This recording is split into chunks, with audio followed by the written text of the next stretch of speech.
ఇది మళ్ళీ చెప్తున్నాను, ఇది ఆస్తి గొడవలు కాదు, ఇది ఆత్మగౌరవంకి పోరాడే ఒక సమస్య. ప్రశ్నిస్తే చాలు మోహన్ బాబు బౌన్సర్లు విధ్వంసాలకు అరాచకాలకు దిగుతున్నారని మంచు మనోజ్ ఆరోపణలు చేశారు. చిత్తూరు జిల్లా రంగంపేట సమీపంలో ఉన్న మోహన్ బాబు యూనివర్సిటీ ముందుండే F5 రెస్టారెంట్ను మోహన్ బాబు బౌన్సర్లు ధ్వంసం చేశారని నిన్న కొన్ని వీడియోలు వెలుగు చూశాయి. ఓ ఈవెంట్ కోసం రాయచోటికి వచ్చిన మనోజ్ ఆ వీడియోలను చూసి తిరుపతికి చేరుకున్నారు. MBU ముందు విధ్వంసానికి గురైన F5 రెస్టారెంట్ నిర్వాహకులతో పాటు చుట్టుపక్కల దుకాణాల యజమానులకు మనోజ్ ధైర్యం చెప్పారు. ఈ సందర్భంగా మాట్లాడిన మంచు మనోజ్ బౌన్సర్లు వద్దని పోలీసులు చెబుతున్నా తన కుటుంబ సభ్యులు వినట్లేదని, వాళ్ల బదులు రిటైర్డ్ ఆర్మీ ఉద్యోగులకు ఉద్యోగాలు ఇవ్వాలని డిమాండ్ చేశారు. ఇలాంటి ఫిర్యాదులు తన దృష్టికి వచ్చి మాట్లాడితే తనపైనే అభాండాలు వేస్తున్నారన్న మనోజ్ తనది ఆస్తి గొడవ కాదని, ఆత్మగౌరవం కోసం చేస్తున్న పోరాటమని అన్నారు. అందరికీ నమస్కారం.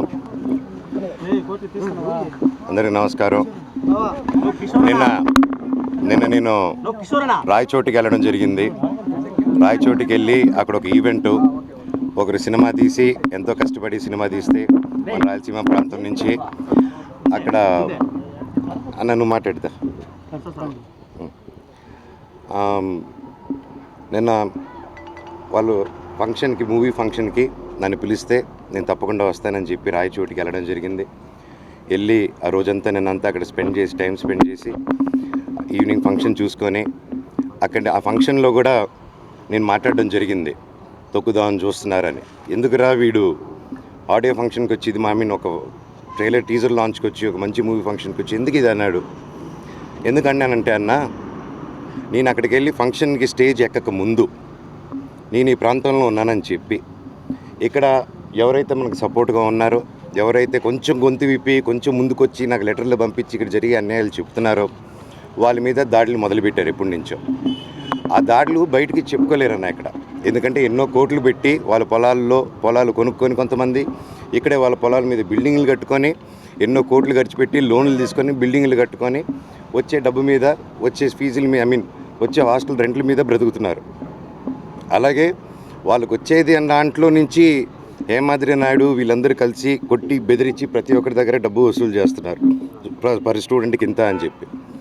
ఈ కంప్లైంట్స్ నాకు వచ్చింది, ఇదేంటి ఇలా జరుగుతున్నాయంట, ఇవన్నీ మనుషులు పంపిస్తున్నారు, ఇలా కొట్టిపిస్తున్నారు అని చెప్పి నేను క్వశ్చన్ రేజ్ చేసిన తర్వాత నా మీద ఇలా అబండాలు వేయడం, కుటుంబ సమస్యలని చెప్పడం, ఇదంతా ఒక మీడియా హెడ్గా ఇంతకుముందు పనిచేసి ఇప్పుడు మీడియా బ్యాక్గ్రౌండే లేకుండా ఒక క్యాంపస్కి, ఒక ఎడ్యుకేషన్ 17,000 మంది స్టూడెంట్స్కి హెడ్గా ఉండి క్యాంపస్ని నడిపిస్తూ ఇక్కడ ప్రతి ఒక్కరిని బెదిరించుకుంటూ, ఒక క్వశ్చన్ అడిగితే ఒక మీడియా స్టైల్, వీడి మీద ఒక స్టోరీ క్రియేట్ చేయడం, అలాగా వీడి మీద ఒక స్టోరీ క్రియేట్ చేసి వీడు తాగేసి వచ్చి ఆస్తుల కోసం అడుగుతున్నాడు, కొట్లాడుతున్నాడు అని చెప్పి, సరే వీడినంటే ఇంక్లూడ్ చేస్తే వీడు వినడు, వీడి వైఫ్ని ఇంక్లూడ్ చేద్దాం, వీళ్ళ పిల్లల్ని ఇంక్లూడ్ చేద్దాం, సరిపోతే వాళ్ళ అమ్మని కూడా ఇంక్లూడ్ చేద్దాం అనుకుంటూ లేడీస్ మీద టార్గెట్ చేయడం మొదలుపెట్టారు.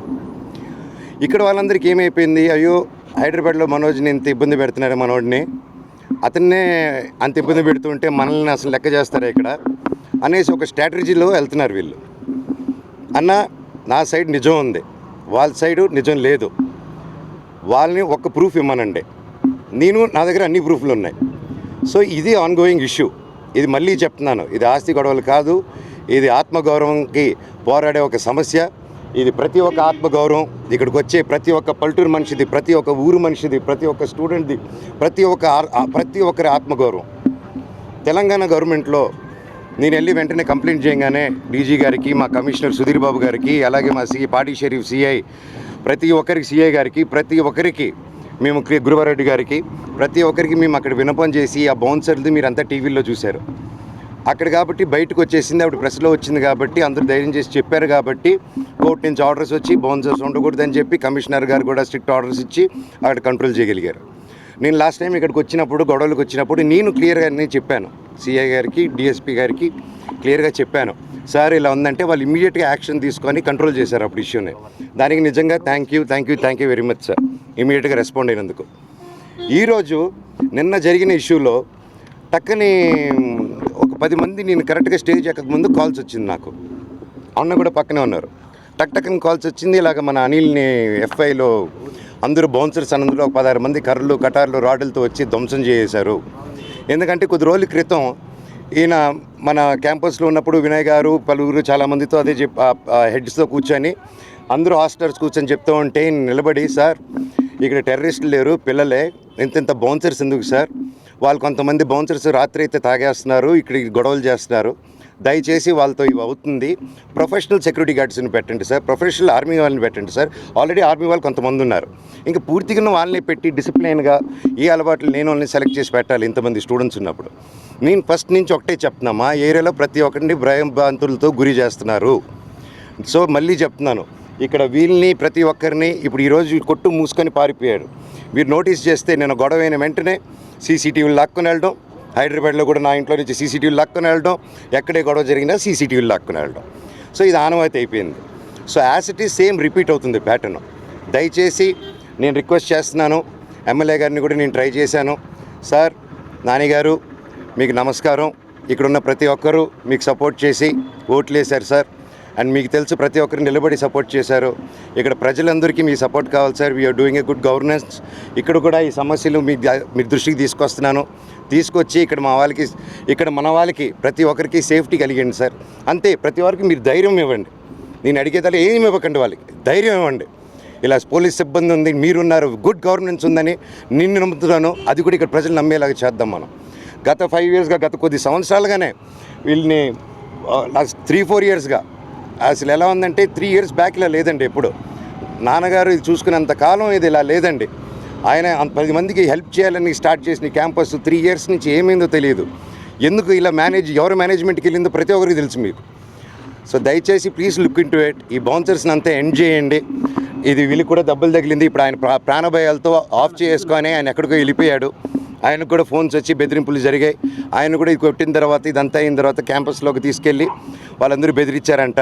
ఇక్కడ కొంతమంది కూడా దెబ్బలు తగిలింది. పిల్లలు కూడా భోంచేస్తున్న పిల్లలు వీళ్ళన్నీ జరిగేటప్పుడు పిల్లల ముందు ఇవన్నీ చేస్తే ఏరియాలో ఇంకెంత భయపడతారండి.